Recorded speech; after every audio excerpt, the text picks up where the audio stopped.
iHeartRadio presents Podversations, a weekly discussion with the biggest names and influencers in podcasting. Hello and welcome to the iHeartPodcast Speaker Series. I'm Will Pearson, COO of the iHeartPodcast Network.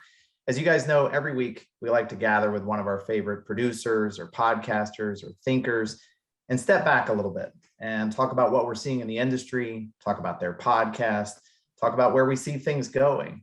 And I'm really excited about today's conversation. We're going to be with John Hope Bryant, who's an entrepreneur, a philanthropist, and as I've learned in getting to know him, an incredibly inspiring person.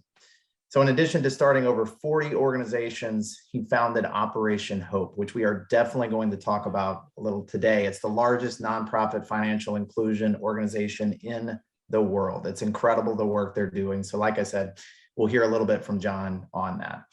There was a comment that I read in a description of John and the work that he's done. And it said, he believes there's an undiscovered Steve Jobs in every underserved community in America, and he's made it his mission to find them. And I just love that about him. And I think you'll see that spirit come through in this conversation today. We're going to be talking about his podcast, Building the Good Life. John, I know you're a busy guy. Thanks for spending some time with us. Oh, I'm honored to be with you. You're one of my favorite people. We just really met a while ago, but I sort of got a bromance with you going immediately. You're just a cool guy. You and your colleague who built this whole thing. You're not walking on water, but you know where the stones are. And I just think you're just really good people. And I'm honored to do this with you. I'm actually recording a podcast for my own series after this, but I was almost more excited to do this. Oh, I appreciate that. Yeah, we love working with you. And, you know, before we get to Building the Good Life, I do want to back up a little bit because your story is fascinating. And I'm curious to know, like, when you were first bitten by that entrepreneurial bug and became so passionate about bringing that spirit to underserved communities and really trying to help sort of people lift themselves up from either areas of struggle or just seeing what they're capable of. Can we go back to the earlier days of John and talk a little bit about where you first discovered you could be such a talented entrepreneur?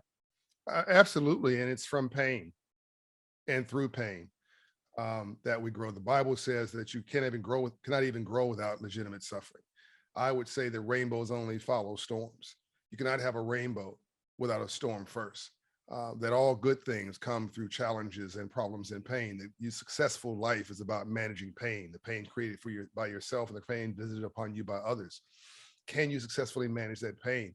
Well, there's probably no better group that's managed pain in this country than African Americans, but got little for it, got even little credit for it. We even blame poverty on the poor these days, versus recognizing that if you're a single female at the poverty line with 2 or 3 children, and you're raising those kids and working with too much money at the end of your money, you probably deserve a Nobel Peace Prize. You're probably a freaking financial genius and a hustle expert, right?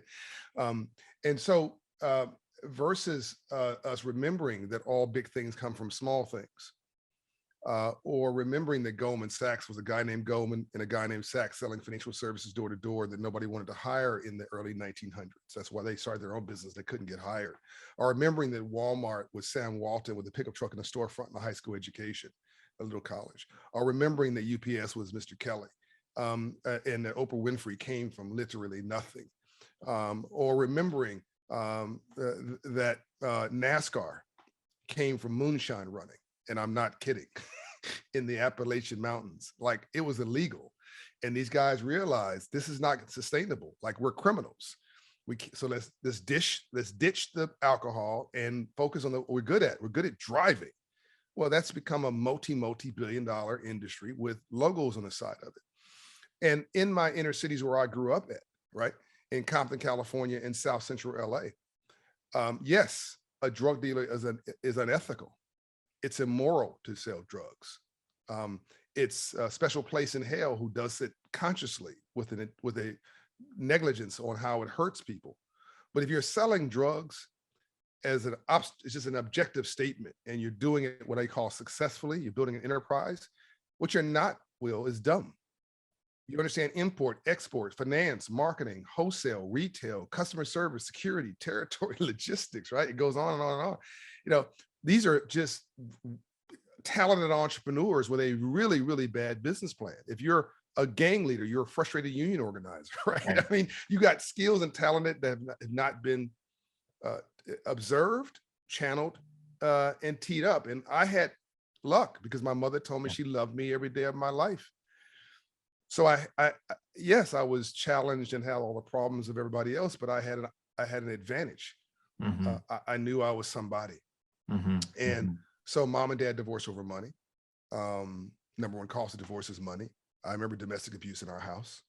I remember my mother going to live with her cousin's boyfriends. They were a couple to save money so she could buy her own home if my mom and dad divorced. And the guy who saved my life when I was swallowing my tongue one day was run over by a truck because drug dealers were sending the message to him, you cannot sell marijuana part-time in my neighborhood. He was trying to save make some extra money. Yeah. So I'm seeing now the absolute negative repercussions of the wrong choice, right? Here's a talented guy trying to help my family, dead, right? My best friend, 9 years old, murdered in Compton because he picked the wrong best friend. I wanted to be his best friend. He wanted to be somebody else's best friend. And even though he was smarter than me, he had a bad culture and no good parents like me, and tried to look for love in all the wrong places. So I'm 9 years old now, Will, in school with all that backdrop, and a banker, happened to be Caucasian, walked in my classroom with a red tie, a white shirt, and a blue suit, 6'2", and teaching financial literacy, home economics, they called it. Will, second class, when I got the confidence, I raised my hand. Compton, California. Excuse me, sir. What do you do for a living? And how did you get rich legally? Yeah. Will, I was dead serious, man. I'd never seen it in my neighborhood. Yeah. What's this business card thing? How are you able to show up in the middle of the day? My mother works an hourly job. She's there right now. She gets a break twice a day. What's this suit thing? You got a car outside. It's got a license plate on it, right? You know, it seems legal. You seem legal. He says, young man, I'm a banker and I finance entrepreneurs. Will, it's like dropping the mic in the music business. I said, sir, I don't know what an entrepreneur is. French word, build something out of nothing. Sir, I don't know what an entrepreneur is, but if you're financing it and it's legal, I'm going to be one. Sign me up. Yeah. Boom. So there were so many boxes that got checked that day, Will. Yeah. I wasn't afraid of white people. I wasn't intimidated by a white man. In fact, a white man in this example actually helped me, not hurt me. A lot of my friends were pushed beside of a patrol car by a white man in a uniform, and they resented white men. I didn't have that problem, right? White women were my teachers and bought whatever I was selling in my mail order catalogs with the hustle that I was building back then. So I had a mother, I said, mom and dad who were divorced but still loved me. The things cut my way, and things did not cut the way of a lot of people who I loved and cared for, but these were talented, brilliant people who could contribute to the whole of America. And I believe if Dr. King was alive today, he'd be trying to unleash the full potential of all of God's children. I think there's 2 to 3% of untapped GDP, gross domestic product, that sits lying in waiting with folks at too much month at the end of their money, Will. Folks who are stressed out, who are so busy surviving, that can't focus on thriving or winning, which is my last book, Up From Nothing. They can't focus on what it takes to do what you and Conal did, or what I'm doing, which is to build something that is sustainable in your life. You're too busy playing defense to focus on offense. You're too busy being cynical to be skeptical. You lost hope, and once you lost hope, you're done. And now you got a self-manifest destiny. Unfortunately, then once you're negative, it starts reaffirming itself. That negativity reinforces itself. So I decided, a lot of my white friends who have been very successful. By the way, there's poor whites in America. Let me be clear that there's more poor whites in America than poor anybody else. There's poor Native American Indians. There's a lot of folks who've been disadvantaged, right? So I'm rooting for all of those people. But I'm thinking now, just to make this conversation simple, there are a lot of very privileged white folks that I know who aren't very bright, but they were hooked up by somebody who loved them and gave them an internship, an apprenticeship, whatever. Okay, I have no problem with that. But can we hook up some other people too who actually are really smart and can contribute in a meaningful way to building the outstanding America that we need for the next 100 years, you sort of need people who've been stepped on, really, and who are resilient in order to truly build something extraordinary. And we need to build for the next 100 years in this country, because the real problem in this country, the real challenge is not you and me against you and me. We've been sold that crap. We're not black and white against each other or red and blue against each other. It's countries outside of this place that want to be us. And they love that we're in this food fight, because the Bible says a house divided cannot stand. So they love places like China. Again, I love the Chinese people, and I want China to succeed as a country. But make no bones about it. China's at economic war with us. They want to be us. They want our place in the world. I respect their hustle. I just want them to do it playing by the rules. And I want America to get back to our business plan of preparing the least of these God's children to become the new wealth builders. Most legitimate wealth in this country came from struggling, hardworking, hustling, poor people. Right. Well, actually, I'm glad you say that, because I did want to talk about Operation Hope. You mentioned the word hope earlier, and I know that's a big part and something you talk about all the time. Talk to us about Operation Hope, why you started it, what you guys do. I mean, it's phenomenal just reading the stories from this, but would love to hear you talk about it a little bit. Well, it's 4 million clients plus $3.5 billion that's been invested through Operation Hope in underserved neighborhoods. We're the largest, as you mentioned, financial literacy and financial inclusion organization in America and arguably around the world for the underserved. Created federal policy several times, et cetera, including financial literacy policy.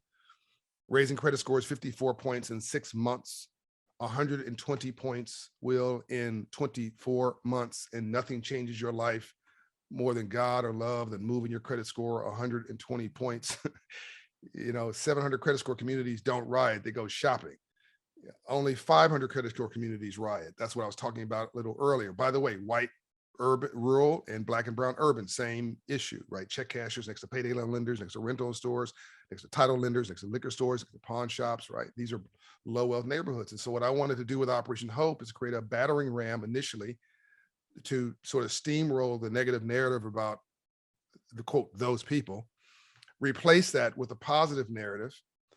That's why this is so important. Dr. King would never have had a movement without the media. So God bless what you and Conal and others have, and Drew and others have built there, and your CEO for giving voice to the voiceless and those who can add to the tapestry of this country. And what I'm essentially saying now is that this is untapped GDP, gross domestic product, 2 to 3% left unnurtured. And if we just prepare them, get their credit score up, get their debt under control, show them how to save. Most people are not, well, they're not dumb and they're not stupid. It's what they don't know that they don't know that's killing them, but they think they know. The average family listening to this right now, and I mean somebody making $70,000, $80,000, $100,000, doesn't want to acknowledge, because they are somehow ashamed of it, that no one taught them how to manage money. The joke used to be, I can't be broke and still have checks left. They probably have too much month at the end of their money. Even the white listener listening to this at $90,000 a year is struggling to make their bills, pay their bills, send their kids to college, all the things, go on vacation, pay their credit cards. Their heads are nodding right now. So whether you're white, black, red, brown, or yellow, you want to have some more green. So I wanted to create an institution that went beyond me, that systemically lifted people up at scale and created new customers, new builders. So now you can qualify once your credit score is up and your debt levels are in place, Will, you can qualify to become a homeowner. Boom.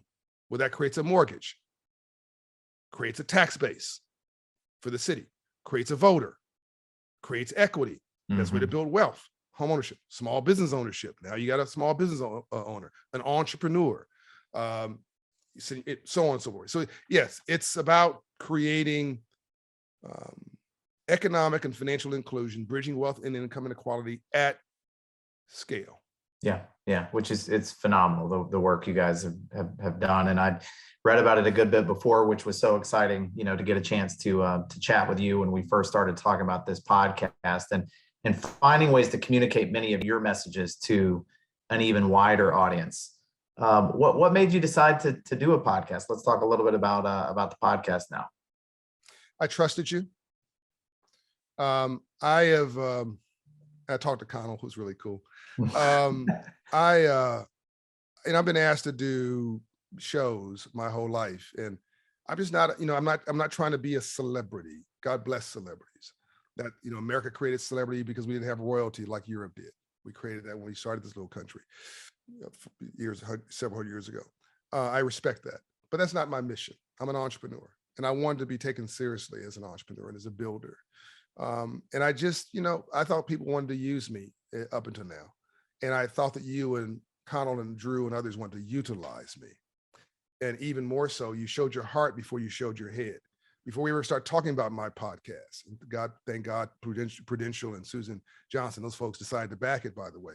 When we started talking about that, you guys were talking about 1 million Black business initiative and how you wanted to help create 1 million new Black businesses in America, because 96% of all Black businesses don't have an employee. You cannot build wealth without compounding and without structure and infrastructure. And that's where jobs come from and wealth comes from. And so you wanted to start with help with that. You made a 10,000 Black business commitment, help create 10,000 Black businesses with us, with Operation Hope over 10 years. No one paid you. No one compensated you. There was no sponsor. You just did it. It was the right thing to do. That was under Drew's leadership. Your guy, Byrne Weiss in New York City, said, let me help you with Black business in New York City. And then Drew started competing with him in Atlanta to do good. These guys are competing with each other to do good. I loved it. And then you start talking about financial literacy for all. And, just we're all in, man, trying to help me make financial literacy a civil rights issue for this country, for all of us. And you had me at hello. I trusted you. And so when we start talking about this, I knew it would be the right spirit. Yeah. And well, what I loved about it and thinking about the podcast is it's not just financial advice, in every episode you might talk about that, but I like and I know when we went back to the beginning talking about what to call the podcast, it felt right when we stumbled on this idea of building the good life. Right. Can you talk a little bit about that, why that name stuck and sort of speaks to the mission of what you're trying to do with the show? Yes. And it's not having a good life. It's not flossing, right? Right. It's not, it's not building your portfolio. It's not building your financial literacy even. I'm complicated, man. Somebody listening to this going, well, is he a preacher? Is he a CEO? Is he a financial guru? Is he a spiritual advisor? Like, what the heck's going on here, right? But, it's sort of like Oprah on Money. Right. With some Bishop T.D. Jakes and some Steve Jobs and, Mm-hmm. Thrown in. I think we're not, we forget we're human beings, right? We're not human doings, we're human beings. And people don't remember what you say to them or what they read or what you read to them or the lecture you give to them. They remember how you made them feel, right? And we're not human beings having a spiritual experience. We're spiritual beings having a human experience. Energy matters. And I figured radio was a way I could communicate energy and feeling and texture and storytelling and talk and unpack people's lives. I want you to know what these CEOs and celebrities and build that yeah, they're extraordinary, but they're also just like you. They got struggles in their marriage. They have struggles with their family. They have insecurities that they're willing to admit. They failed several times. But the difference is they got up, right? And half of this deal is just showing up, getting up, showing out, and being resilient. Never, ever, ever, ever, ever give up, right? And I wanted that message to be pounded in people's heads every week. I think it's every Friday. That you can, there's gonna be a different story. Person may be a Black rapper. Next time might be a white conservative CEO. Next time might be a global organizational leader. Next time might be, you never know what you're gonna get with me because all my relationships span the full spectrum of life. But this message is the same. You can do it. You can do it. Don't give up on yourself, right? All you need is the tools. You need a building block. You need a ladder. You need a business plan. You need somebody to give you the memo. You need to know that you shouldn't be ashamed because no one gave you the instruction manual for success. That just makes you human, right? Take no for vitamins. Understand success is going from failure to failure without loss of enthusiasm, right? I'm here for you. And I'm going to be your weekly muse so that you can do what I did. Come from nothing, where I was homeless for 6 months of my life. I was 18 years old. And now I'm doing a $200 million capital raise for my private sector company last month. Don't tell me what you cannot do. And if I can do it, you can do it. It's building your network, building your resiliency, building your self-esteem, building your confidence, rebuilding your self-belief, building financial literacy, building a family. What do you want to build? Yeah. I also like that so many of the guests that you've had on not only have success in their own lives, but share your passion for helping to translate that success or teach that success to others, and have evolved in their own lives. And that you mentioned, people who have struggled at sometimes in their lives and then have found success, and hearing their evolution in these conversations. You had Killer Mike on, and that was such a fantastic conversation. And even he talks about his own evolution as a person and how he's changed and everything. But I'm sure, has that been fun for you to have these different conversations with so many interesting people? It has been fun. I mean, it was scary initially, because I know people may find it hard to believe, but even I get insecure sometimes. Right? I don't buy it. It was scary initially because I didn't have a business plan. Who do I go to look for a model of what I'm doing? I can't find somebody else doing what I'm doing in the way in which I'm doing it. Right.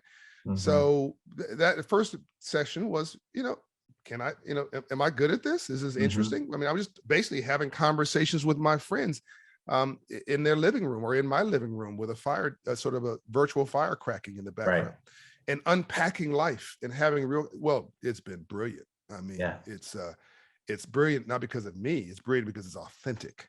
Yeah. And within 45 minutes, you're digging deep into somebody's soul. Killer Mike and I had a loving disagreement, an argument on talk about between capitalism and socialism. I thought it was fun. Yeah, that was cool. Yeah. No, those conversations are so unscripted. Good.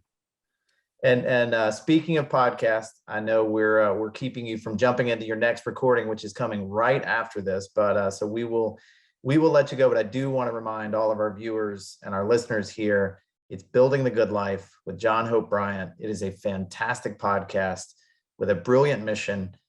John, I can't thank you enough, not only for working with us to do this podcast, but for all the work you do for people around the country, around the world, who listen to you, are inspired by you, see your story, hear your story, and believe that they can find the same success. So we're honored to be partners with you, and I appreciate it. Well, Will, I want to say this. Thank you. I want people listening to this to know this. You're sitting in a moment in history right now, but history does not feel historic when you're sitting in it. It just feels like another day. But that does not mean that this moment is not historic. In the world where when you die twice. You die physically, and you die the last time somebody mentions your name. I want you to know, if you go mentor somebody, counsel somebody, coach somebody, encourage somebody, pour into somebody other than yourself with encouragement and support, your name will live on forever. And iHeart and my new friends, Will and Conal and Drew and Byrne and all the other heroes and sheroes there, Nikki, they're all will have their names remembered forever, because they did something beyond themselves. You can do well and do good. You can do well by doing good. And don't buy the hype that you must win and somebody else must lose. That is a false narrative. It's a lie. You can have win-win too. That's my wish for you. Thank you, John. Really appreciate it. Thank you all for spending some time with us again this week, and we will see you next week. Take care. Peace and light.